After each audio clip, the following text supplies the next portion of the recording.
Good afternoon or good morning, and thank you for joining us for our fifth update in this webinar series. This one today is with Amy Pham, our Portfolio Manager for the Pengana High Conviction Property Securities Fund. My name is Chris Boyd and I'll be the host of today's session. AREITs, which is what Amy's fund tends to focus on, has been an asset class that many people have stopped investing into for the last few years. Typically, they're citing benchmark issues or global diversification as a preference, or really the inability of any active managers to add value above the benchmark. But for those that have followed that approach, what we've actually seen is the experience between AREITs and GREITs has been quite stark. The numbers as at 30 September for a 1 year and 2 years has shown that AREITs has outperformed GREITs by around about 20%. And if you go out to 3 years, it's around 7%. So the differences between AREITs and GREITs is quite different. We're certainly not advocating for one or the other, but what we're actually trying to do with this webinar is actually promote why you should consider having an AREIT portion in your client portfolios.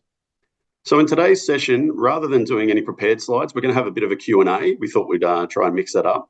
I've got some prepared questions which I can go through, but I'd really encourage all participants that are here on the webinar to start asking your questions of what you'd like to hear about AREITs and the comparison to GREITs, if that's what you'd prefer. You can do this by accessing the Q&A panel, which is shown at the bottom part of your Zoom webinar there. So please start contributing them right away. I've got a few prepared questions to start us off with, so let's get started with that. And Amy, I think the first one, there's obviously some people on this call that may not be as familiar with your fund. So why don't you give a brief summary of what you're trying to do within the High Conviction Property Securities Fund? Sure. Thank you, Chris. Now, it's a High Conviction Property Securities Fund. What does it mean to be high conviction? It means that we are benchmark unaware. We have a concentrated portfolio with a maximum of 20 stocks that we invest in. Our universe is a lot larger than the benchmark. The benchmark's universe is only 30 stocks. Our universe is actually 52 stocks. So we've got a lot more to choose from than the benchmark. And also, we pick the best of breed. Now, the strategy focuses on free cash flow, quality of management, quality of assets, and most importantly, the quality and the strength of the balance sheet. Now, the fund has been going on for a bit over 4.5 years now, and since inception has delivered strong performance, consistent performance, and generating a 5% outperformance relative to the benchmark. Cool. Thanks, Amy. That's a good start. Now, in my opening remarks, we sort of made reference of people preferring GREITs over AREITs, and I know you've got some strong views on that. Did you want to give us a bit of a snapshot of why should people consider AREITs again versus GREITs? Yeah, so I recently wrote a paper on AREIT versus GREITs, and the title is Quality over Quantity. And I'll take you through that, okay? So I think that the reason why people have chosen to go with GREITs in the last, 10 years or so, it's because of the concentration of the AREIT benchmark. As I mentioned earlier, it's got only 30 stocks, and Goodman contributes more, that makes up more than 35% of the benchmark. But despite this, if you look at the previous performance, even like 5 years, 10 years, 15 years, AREIT has actually outperformed GREITs. And there's a number of reasons for this. Firstly, it goes back to quality, right? I think that the portfolio, the assets that sits in AREITs is higher quality than GREITs. You look at, for example, the office sector, the office assets that sits in the AREIT portfolio is predominantly A grade and premium grade. Whereas if you compare this to, say, in the US, they tend to be more broader and invest in secondary markets like the Bs and C grade. So when you have weakness in the sector, or especially what we've gone through in the last 4 or 5 years is COVID, where the office sector was under a lot of pressure, quality outperforms, flares much, much better. Secondly, people invest in real estate for dividend yield, and the dividend yield of AREITs is a lot higher than GREITs at 6% versus 4%. And the reason for this is that in the last 10 years, GREITs have expanded to more operational-based sectors, such as development, hotels, and storage. And then thirdly, we think that the reason why AREIT has outperformed GREITs is that the gearing of AREITs on average is a lot lower at 27% versus GREIT at 40%. So particularly in the last 2 years, where you have this sharp rise in interest rates, causing the cost of debt to double, right? It has less of an impact for AREIT because it's lower geared than GREITs. And then on top of that, if you're actually managing a global REIT portfolio, you've got to also manage currency risk and geopolitical risk. So those are the reasons. There's plenty in that. So if I was thinking about an AREIT exposure, then does indexing make sense in this sort of asset class where you've only got 30 names? Look, I think that on a macro view, right? I think that where you have rates stabilizing and starting to come down, it's going to benefit investing in REITs in general, right?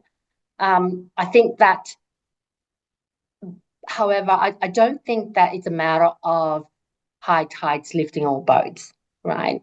I think if you just look at what's happened in the last year or so, the divergence of performance has been the largest that I've ever seen.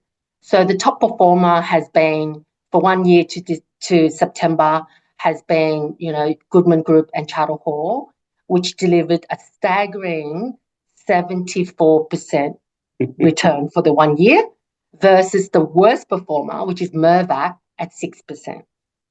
Right. So there's a lot of alpha to be generated, and I think that if you are investing in an index passive fund, you're not going to be able to generate that sort of alpha. So would it be fair to say that the volatility is creating new opportunities? So I guess maybe as we touch on that, how have you sort of used the volatility to your advantage in the fund with stock selection? Yeah, I think that the cost of debt has been a major thing in the sector, and has been one of the biggest hindrance to the sector's growth, right? Especially when we came from a nearly zero interest rate environment to now 4.5%, and then the cost of debt has doubled globally, not just in Australia, globally. So for us, we do a lot of our own analysis, right? So we have all financial models for all of the stocks, not just the stocks that we invest in, but all of the stocks in our universe, which is 52 stocks. So firstly, we've got models for all the stocks, so we're not using consensus numbers, right? We're not relying on consensus numbers. Secondly, the team and I spent, just last year alone, over 100 hours meeting up with management, one-on-one with management, and also attending property tours to try to identify these quality companies. So there's a lot of work that goes into picking stocks, right? And it's not a matter of just going with whatever is the largest discount to book value. That's not how you pick stocks. Not in this environment anyway. So to generalise, the reporting season's just come through and just taken place. Before we get into maybe stock-specific examples, how would you generalise the reporting season at the sector level for the AREIT index? Yeah, look, as I said, there's clear winners and losers out of this. And it was clear in this last reporting season that cost of debt has subsided. The impact of the high debt cost has subsided, but it still is a hindrance to growth. And for us, because we're so focused on free cash flow, quality of management, quality of assets, and more importantly, a strong balance sheet, that has actually benefited us, right? So the ones that we like, for example, Stockland, we really like Stockland. We've actually have been, overweight Stockland, but we've taken it to a next level of it's one of the largest overweight of 6%. And the reason for this is that we really like the fact that they have access to third-party capital in order to grow their master plan communities and their land lease communities. What this means is that they are using third-party capital in order to grow, so they don't have to use their balance sheet to grow. Whereas other REITs that doesn't have access to third-party capital, they're dipping into their balance sheet, right? And what we saw is that, particularly in the last reporting season, is that those that want to grow and they don't have access to third-party capital, they actually either have to cut distributions, right? Or they have to be in the market to sell assets. And at these levels, you think that, particularly in the office sector, where you think the valuations has bottomed, it's not a good time to sell at the bottom of the market. Fair enough. Just a reminder for those that want to ask questions, you can put that in the Q&A panel down the bottom there. All right, let's start to move into maybe some sector-specific insights. So we've sort of dealt with a bit of the macro. The obvious one that comes up with REITs is office, and office has struggled from, as you mentioned, COVID and working from home, as I'm sure a lot of us are on the webinar now, working from home. When do you see a recovery in this sector? When do you start thinking about going back into that particular sector, or is it permanently impaired? Look, I think that certainly looking back, and it's only been now that people are, you're getting more and more data coming out. It certainly is a structural shift, in that there's a shift towards higher quality of assets. So companies are actually consolidating their space, but they're upgrading their space to higher quality amenities and office space. Particularly the ones that has good ESG credentials are coming out ahead, right? So that's the first thing. I think that in terms of valuation, I think that we're starting to see we're close to the bottom, right? And there's only a little bit more to go, but that's not the point. The point is that in this particular cycle, it's not going to be earnings led. It's not going to be valuation led. It's going to be earnings led. Yep. So in terms of operationally, there's still a lot of headwinds. If you look at the incentive levels, it's still like very, very high at 30 to 40%. And then the vacancy rate for Sydney is at 15%, and in Melbourne is as high as 20%. So it's going to take time to work through those issues before we actually see any earnings growth, like real cash flow earnings growth. Industrials, another sector that's performed quite strongly. What is it about the sector that you like, and can it keep continuing? Look, industrial has had a stellar performance, and a lot of that's driven by Goodman, right? So there's only two other pure industrial plays in the market. But I think that the fact that, 2 years ago we had vacancy rates of less than 1%, right? And we were getting releasing spreads of as high as 50 to 60%, right? Looking at today, that vacancy rate has crept up to close to 2% now in a lot of markets. and releasing spreads have come down from the high 40s, 50s to now, you're getting mid-10s for the leasing spread. Now that's pretty good. That's pretty good, growth still, if you compare that to, say, office, which is zero growth or negative growth, or even retail, right? So it's still very good, but I think that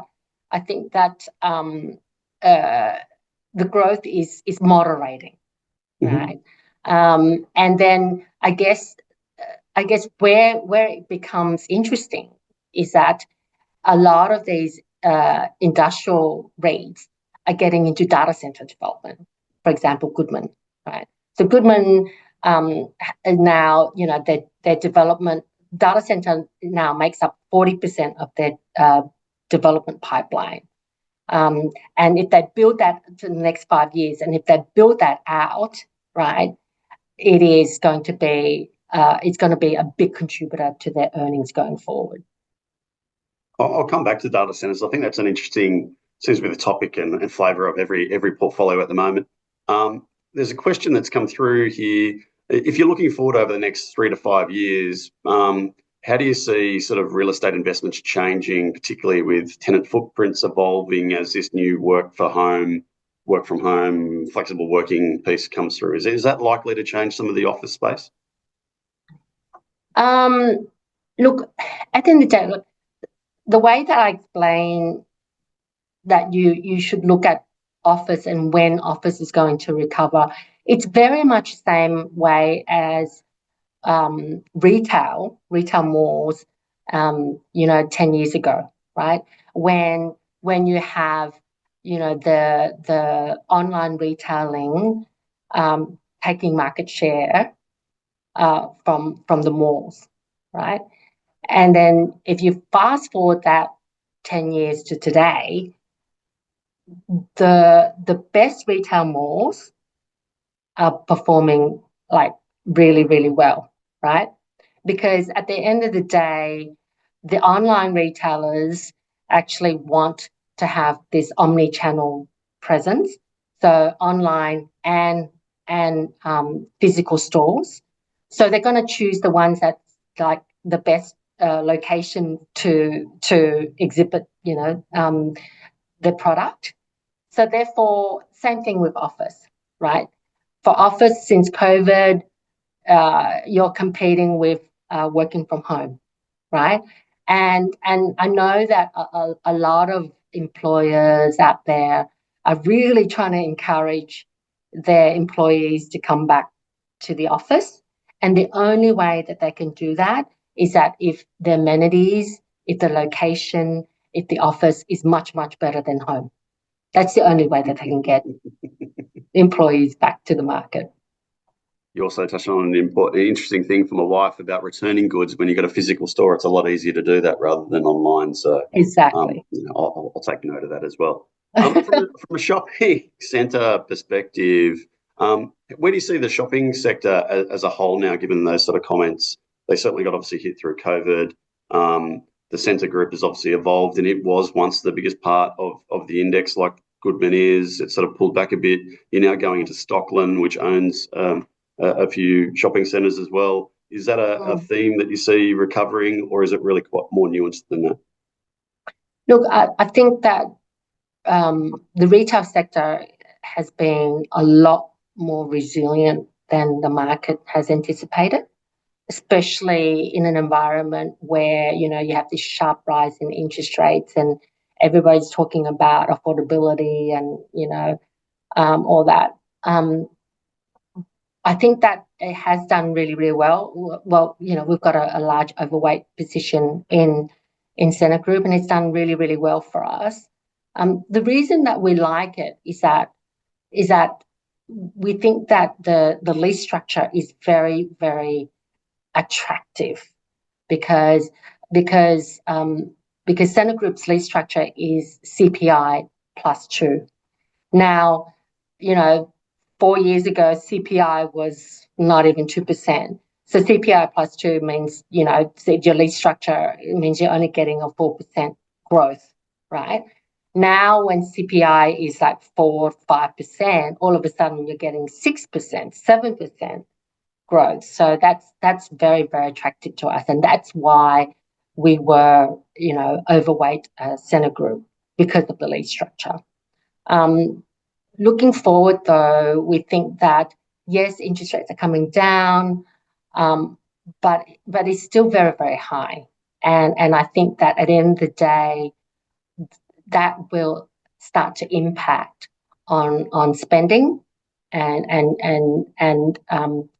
also their ability to raise rent at the end of the day. So 18 months ago, their leasing spreads was as high as 3-4%. It's now currently at 1.5%.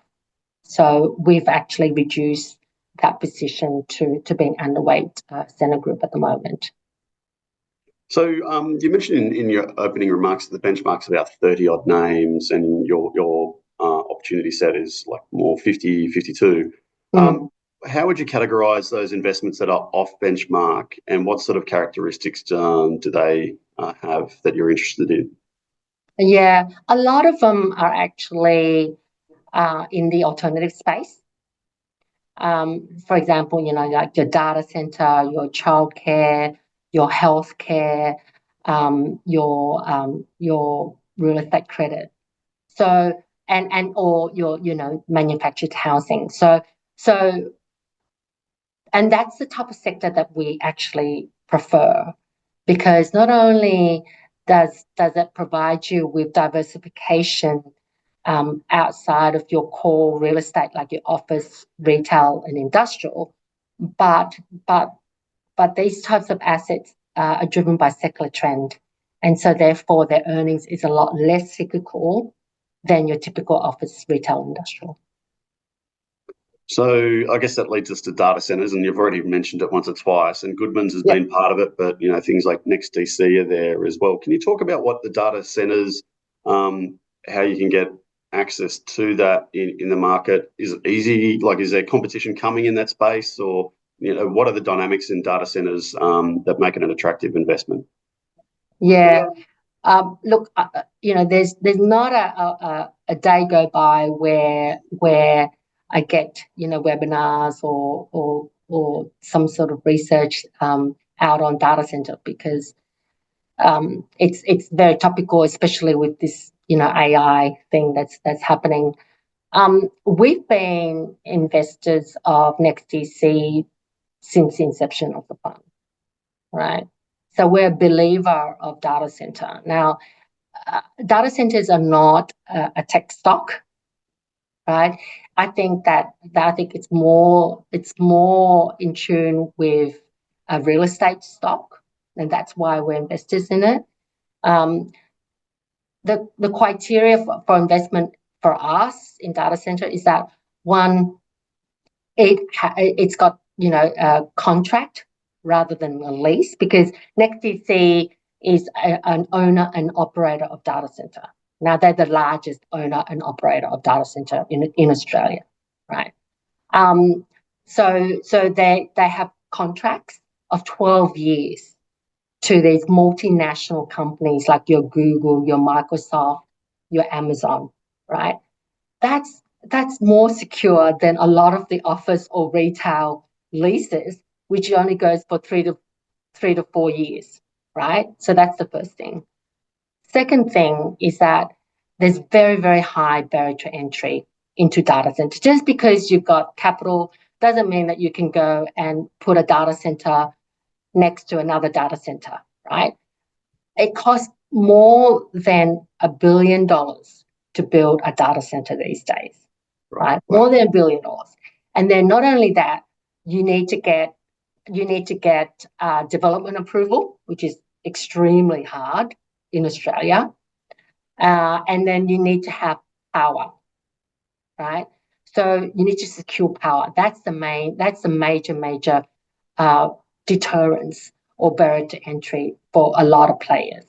So it has everything that for us that is worthy of investment, because of the high barrier to entry, the secure earnings profile as well. So we might get into a few stock sort of stories now. Charter Hall's recently become a larger part of the portfolio. Where was that funded from? And I guess as a second part to that question, is it the hard assets or more the asset management style business that you're attracted to in the Charter Hall name? Yeah, so as I mentioned earlier, I think that in this cycle, right, it's more valuation led rather than earnings led. So we're starting to see more transactions coming through the market, and which means that it's going to benefit the fund managers more than the pure real estate players. So and that's why we went from a zero weighting in Charter Hall, and then leading into the reporting season, we took a 5% overweighting in Charter Hall. So that's done extremely well for us, because since that trade, Charter Hall is gone up like close to 30% since that trade for us. From a performance standpoint, you're outperforming the benchmark at the moment. And you seem to be running a pretty concentrated portfolio. What's sort of driving a lot of that return and that outperformance, whether that's at a sector level or individual names level?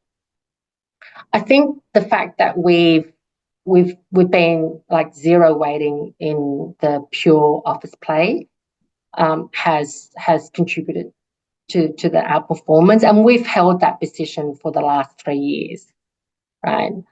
We've watched it very, very closely. We have lots and lots of meetings, and we know that what sort of lease is going through in the market. So we're on top of it. We follow it very, very closely. And then I think that the fact that we have these models, we can do like pair trading, right? So I'll give you an example. So we hold Stockland rather than Mervyn, right? We held Goodman rather than Charter Hall. And then when Goodman got expensive, we reduced the Goodman and then went into Charter Hall, right? So we do a lot of pair trading, because at the end of the day, there's only a certain amount of stock that we can hold, being high conviction. And so we don't want to waste that allocation, right? So we need to compare it like for like and choose only one. So that's why I said our strategy is to pick best of breed. Okay. Got a question come through also around ESG, and it's saying, let me just paraphrase it, that you're incorporating ESG into your valuation process. What are some of the ESG considerations that you make when you're sort of assessing companies? Yeah, look, ESG makes up 30% of our valuation. And the way we do it is that we incorporate directly into our valuation. We don't use third-party providers such as Sustainalytics. We actually, create our own questionnaire, ESG questionnaire, and we send it to each of the companies. And so we collate that once a year, and then we have an ESG tracker, as we call it, and then we rank each of the stocks based on the E and the S and the G, right? Unlike a lot of the other sort of like ESG funds where you would screen out a particular stock if they got a certain amount exposed to unethical sectors, we don't do that. We actually mark it down. So if a stock has got more than 5% of their earnings exposed to unethical sectors such as your gaming, alcohol or tobacco or fossil fuel, we would actually mark it down. So it's a scoring sort of qualitatively between -2 and +1, +2. So +2 is being positive, -2 is negative. Okay, we're coming up to 1 o'clock. We've probably got time for one more question. And Yep. I'll throw in, you've also written about why now for AREITs and why the timing is sort of now, and linking it to interest rates. Do you just want to cover your view there about when is a good time to start thinking about an investment into the AREIT sector, particularly if we're starting to see rates sort of nearing its peak? Yep. Yep. Well, we are nearing peak. The RBA haven't started cutting rates yet. Obviously, a week ago, we saw that the US has cut, 50 basis point, which is a lot higher than the market has anticipated. Now, we're not economists, so we don't know when the RBA will cut rates, but whether they cut rates, at the end of this year or going into first quarter of next year, what we've seen, the research done that's conducted by Citigroup, is that and this goes back 20 years worth of data, and what this research shows is that REITs tend to outperform 4 months before the first rate cut. So if you think that rate cuts are coming through at the end of the year or beginning of next year, now's the time. Well, that's a good way to end the session today. Amy, thank you for your time. And thank you for those that dialed in today. We certainly appreciate your support and interest in the fund. Please look out for the next update that we have coming through in the webinar series, and we look forward to seeing you again shortly.